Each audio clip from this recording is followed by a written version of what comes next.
Институти омӯзиши масъалаҳои давлатҳои Осиё ва Аврупои Академияи Миллии Илмҳои Тоҷикистон ба омӯзиши масъалаҳои ҷомеашиносӣ, сиёсатшиносӣ, забон, адабиёт, таърих, иқтисодиёти байналмилалӣ, робитаи байналмилалӣ ва кулли масъалаҳои дигаре, ки дар сатҳи байналмилалӣ ба амал меоянд, фаъолияти худро равона намудааст. Бояд таъкид намуд, ки дар заминаи институт магистрон, докторони PhD ва унвонҷӯён таҳсил менамоянд ва бо назардошти ҳамин самтҳои омӯзиши институт фаъолияти илмии худро ба роҳ мебаранд. Яке аз талаботҳое, ки бевосита дар барномаи тайёр намудани кадрҳои баландихтисоси илмӣ мувофиқи қарори ҳукумати ҷумҳурии Тоҷикистон тасдиқ шудааст, омода намудани кадрҳое мебошанд, ки онҳо ба талаботи бозори байналмилалӣ мувофиқ бошанд ва мутахассисони ҷавобгӯ ба стандартҳои байналмилалӣ бошанд. Ва институти омӯзиши масъалаҳои давлатҳои Осиё ва Аврупо маҳз чунин ниҳоде мебошад, ки барои омода намудани кадрҳо аз ҷумла магистрон, докторон ва унвонҷӯён бо мувофиқати ин талабот ва ин барнома мутахассисонро омода менамояд. Чунки яке аз талаботҳое, ки ба ин институт магистрон ё докторони PhD ҷалб мегарданд, дар баробари донистани забони тоҷикӣ ҳатман донистани забони хориҷӣ аст.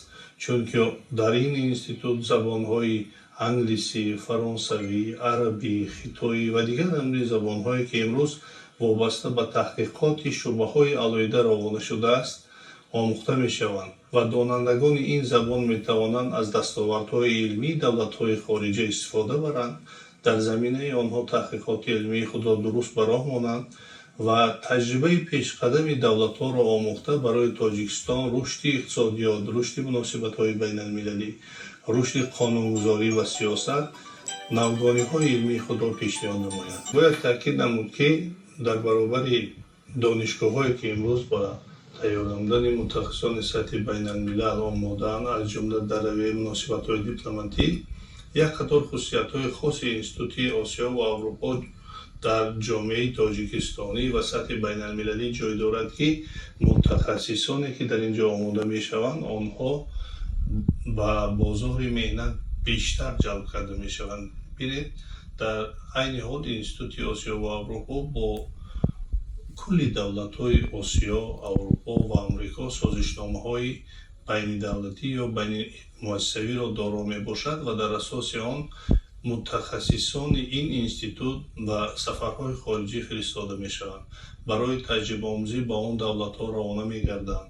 Дар баробари он аз давлатҳои хориҷа дар ҳамоишҳои илмӣ ин институт мутахассисони сатҳи байналмилалӣ дорои дараҷаи номзад ва докторон даъват карда мешаванд. Инчунин ҳангоми ҳимоя шудани рисолаҳои номзадӣ аз ҷониби докторони PhD ё унвонҷӯён, ҳатман хулосаи мутахассисони давлатҳои алоҳида, ки таҳқиқоти мутахассис ба он равона шудааст, гирифта мешавад. Масалан, ҳангоми омӯзиши таҷрибаи минтақашиносӣ аз давлати Ҳиндустон, Чин ё Амрико, ҳатман яке аз мутахассисон бояд, ки тақризи худро пешниҳод намояд.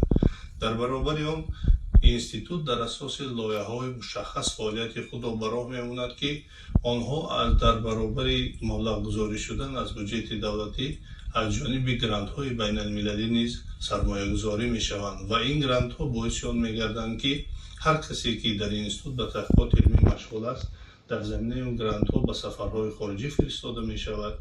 Дар такмили маҳорату донишу касбияти худ дар он ҷо аз таҷрибаомӯзӣ мегузарад, соҳиби сертификату дипломҳои махсус мегардад. Яъне имрӯз дар фарқат аз дигар муассисаҳои таҳсилоти олии касбӣ, институт имкониятҳои фаррохи рушд намудани ҳам илми миллӣ дар сатҳи байналмилалӣ ва ҳам омӯзиши таҷрибаи давлатҳои хориҷаву татбиқи он дар сатҳи кишварро доро аст. ҳамин гуна фаъолият дар Институти омӯзиши масъалаҳои давлатҳои Осиё ва Аврупои Академияи Миллии Илмҳои Тоҷикистон идома дорад.